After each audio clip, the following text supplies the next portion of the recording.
Lee Jones here from esports.net. I'm here with Mirwin after just qualifying for the World Swiss stage. I guess, yeah, just straight off the bat, Mirwin, you've got to be happy with that.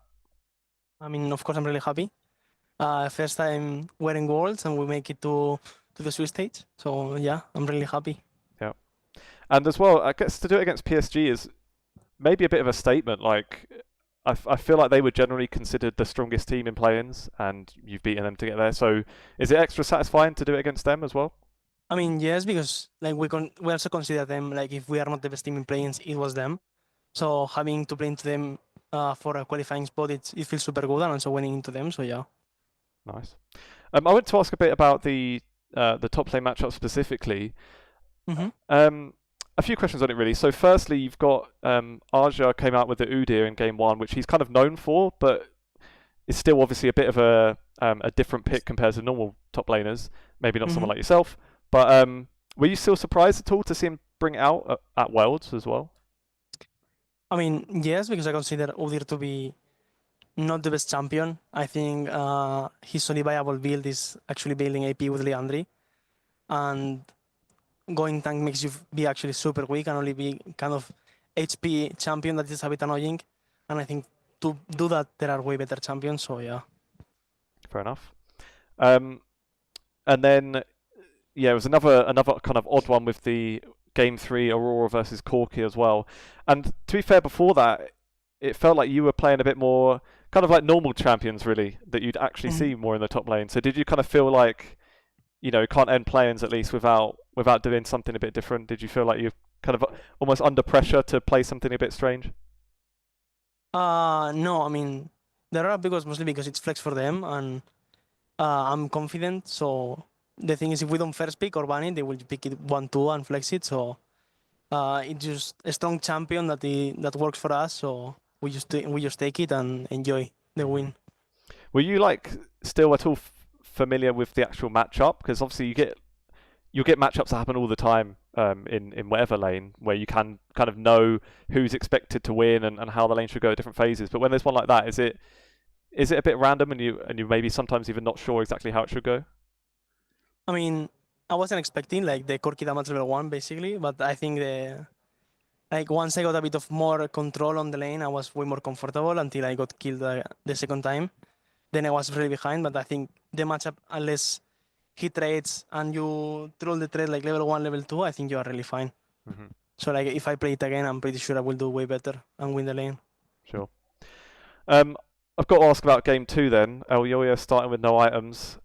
How nervous was it at that moment when you realised? I mean, me, I don't care.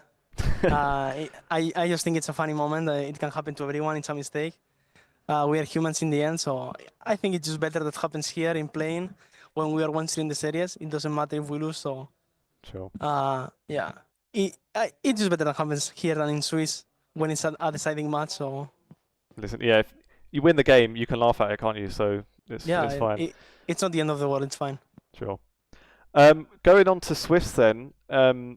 Obviously now is when you're going to get a lot more of the tougher opponents, and especially the top laners who've got a good pool of top laners you could play against.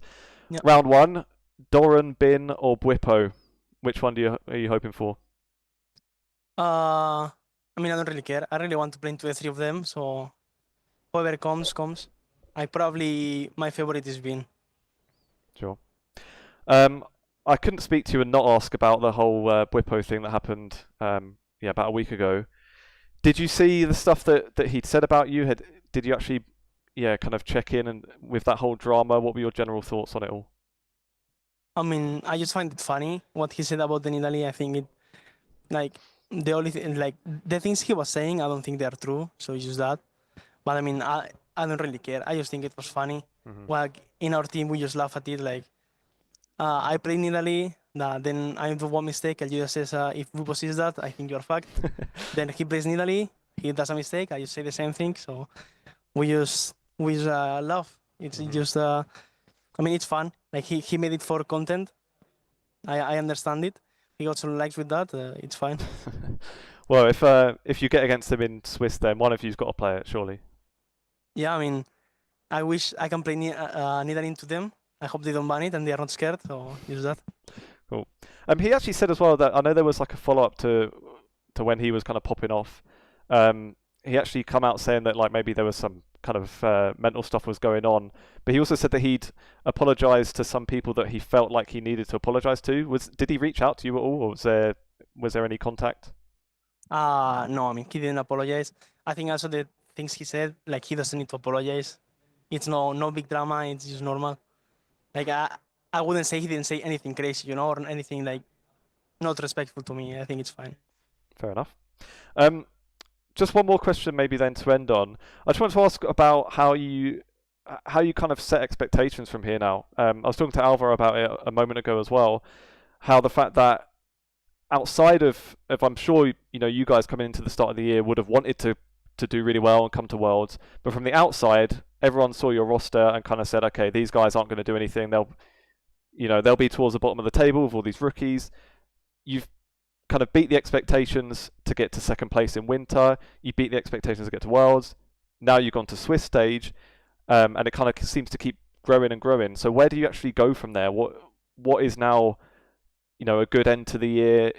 Are you kind of satisfied with what you've done? And if you guys don't go too much further, it's not the end of the world. Kind of where do you set things now? I mean, I don't know, to be honest, because I've never experienced a Swiss stage. It's going to be the first time. So I don't really know how it goes, how you manage the games. So I'm not really sure, but I mean, we'll want to make quarterfinals. Traveling is really fun, playing in big stage. So getting the experience of playing in front of so many people in Worlds is for sure a good experience. And if we reach there, we're going to make good use of it. Sure.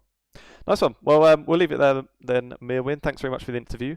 And yeah, good luck in the Swiss stage. Thank you. And thank you for inviting me.